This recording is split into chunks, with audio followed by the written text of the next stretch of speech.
शासन प्रशासन द्वारा किसानों का शोषण किया जा रहा है।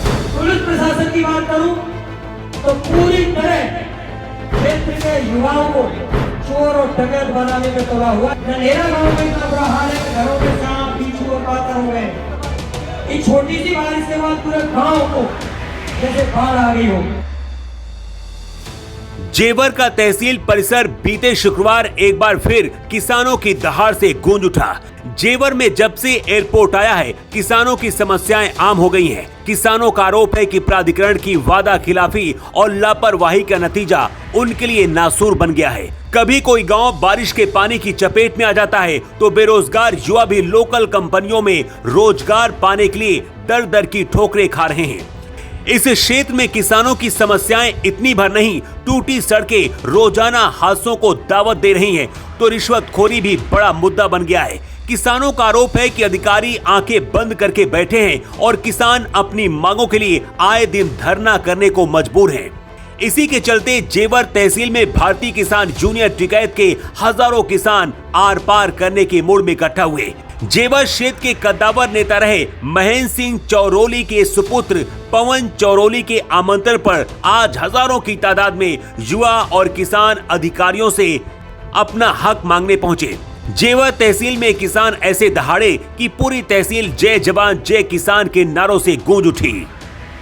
पुलिस प्रशासन की बात करूं तो पूरी तरह क्षेत्र के युवाओं को चोर और डकैत बनाने में तुला हुआ। इस बात का गवाह मैं हूं। अगर है कोतवाल साहब आएंगे, एनआईओ महोदय देंगे तो मैं इस बात के सबूत दूंगा उन्हें कि आपका प्रशासन, आपकी पुलिस क्या कर रही है, क्यों छोड़ रही है और क्यों ये चोरी डकैतियां करवा रही है। इस बात का सबूत दूंगा। 6 महीने हो जाते हैं एप्लीकेशन देने के बाद यहाँ का पुलिस प्रशासन वर्क नहीं करता है। यहाँ के जनप्रतिनिधियों हमारे सामने रखा है, लेकिन वो धमकी कैसी होती है उन तक भी मेरी बात पहुंचा कि तुमने कैसी धमकी दी थी। एक मामले में गया था प्रतिनिधियों के पास। शासन प्रशासन ने मिलकर काम शुरू कर दिया है कि किसान को इतना प्रताड़ित कर दो कि वो अपनी आवाज न उठा सके, इतना दबा दो कि वो आपके सामने चूना कर सके। अगर वो आवाज करेगा तो उसके खिलाफ कार्रवाई करो। अगर कोई बिजली विभाग के खिलाफ पंचायत करता है तो उसे परेशान करना शुरू कर दो। अभी जल्दी का हाल मामला रहा है ननेरा गांव में। अगर गांव ने प्राधिकरण की मदद नहीं की, सरकार की शासन प्रशासन की मदद नहीं की, तो उस गांव का आज बहुत बुरा हाल कर दिया है। सड़ने के लिए उस गांव को छोड़ दिया है। उस गांव की हम लोगों को मदद करनी होगी। ननेरा गांव में इतना बुरा हाल है कि घरों में सांप बिच्छू और पातर हो गए। एक छोटी सी बारिश के बाद पूरे गांव को जैसे बाढ़ आ गई हो, क्योंकि उस गांव को वो गांव अपनी मांग पे।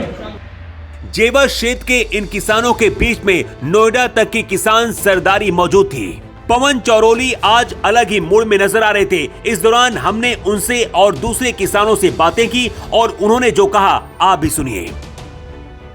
जैसे कि आज की जो मेन समस्या हमारी जो हम उठा रहे हैं आज सोसाइटी में, आज जो हमारा किसान डाई का कट्टा लेता है 1350 रुपये का है। एक कट्टा डाई का लेगा 1350 रुपये का और 600 रुपये की उसके साथ में नैनो देते हैं। 1950 रुपये कट्टा पड़ा वो। ये नैनो नाम की बीमारी क्या है? हमें तो नहीं चाहिए नैनो। ये किसान का उस नैनो से कहीं से दूर दूर तक कोई भी लेना देना नहीं है। हमें नैनो नहीं चाहिए। प्राधिकरण सर के रेट आज तक 1970 से आज तक हमारे सर के रेट नहीं बढ़े हैं। आज जो हमारे गांव जो विस्थापित किए जा रहे हैं, जो हमारा गांव विस्थापित हो रहा है, हमें घर और घेर उसके बाद जब जमीन चाहिए हमको। हमारा आज भैंस बांध रहे हैं अपने घरों में, हम बड़े लंबे चौड़े हमारे घर हैं। हमारे तो 100 गज के प्लॉटों में काम नहीं चल रहा। ननेरा गांव की इतनी बुरी स्थिति हो चुकी है कि उसमें शायद 1-2 तो मौत भी हो गई, किसी सियाँ वगैरह ने काट लिया।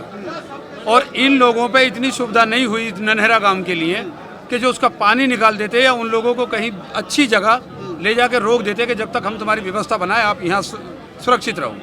दूसरे मैं अपने मेहंदीपुर गांव की बात बताता हूँ। पिछले मेरे जन्म से अभी पहले से एक तालाब है गाँव में, और तालाब में कम से कम 50-40 मकान बने हुए हैं। मकानों की इतनी बुरी स्थिति हो जाती है कि 4-4, 5-5 फुट पानी मकानों के अंदर भर जाता है। उस तालाब में से आज तक जो कि 50 मीटर की दूरी है, ना कोई पाइप नीचे कर निकाला है, ना पानी उसमें से कम करने की सुविधा करी है। सुनी, कितनी बार हमने दरखास्त दे ली, कितनी बार हमने मीडिया के माध्यम से बता लिया, कितनी बार वीडियो बनवा ली, लेकिन इन पे कोई फर्क नहीं पड़ता। इन पे फर्क इसलिए नहीं पड़ता कि इनके बच्चे नहीं रहते वहाँ, इनके बच्चे रहते कोठियों में, एसियों में। वहाँ के लोगों की समस्या अगर जाके देखे तो इनका खुद का कलेजा कांपेगा। पंचायत लगातार चलती रही और किसानों की समस्याएं बढ़ती रही। लगभग 2 घंटे के बाद में सक्षम अधिकारी इन किसानों के बीच पहुंचे। इनमें जेवर एसडीएम अभय कुमार सिंह, खाद्य विभाग के अधिकारी, बिजली विभाग के अधिकारी और जेवर कोतवाल संजय सिंह मौजूद थे। किसान किसी भी कीमत पर जब हटने को तैयार नहीं हुए तो अधिकारियों ने कुछ वक्त मांगा और इन किसानों की समस्याओं को हल करने का आश्वासन दिलाया। कुछ समस्याओं का निस्तारण मौके पर भी किया गया, जिसके बाद इन किसानों ने पंचायत खत्म की। लेकिन जाते जाते किसान अधिकारियों को अल्टीमेटम भी दे गए कि तय समय पर अगर समस्या का समाधान नहीं हुआ तो जेवर की धरती पर ऐसा आंदोलन होगा जिसकी गूंज दिल्ली तक सुनाई देगी। ब्यूरो रिपोर्ट, जेवर 24 न्यूज।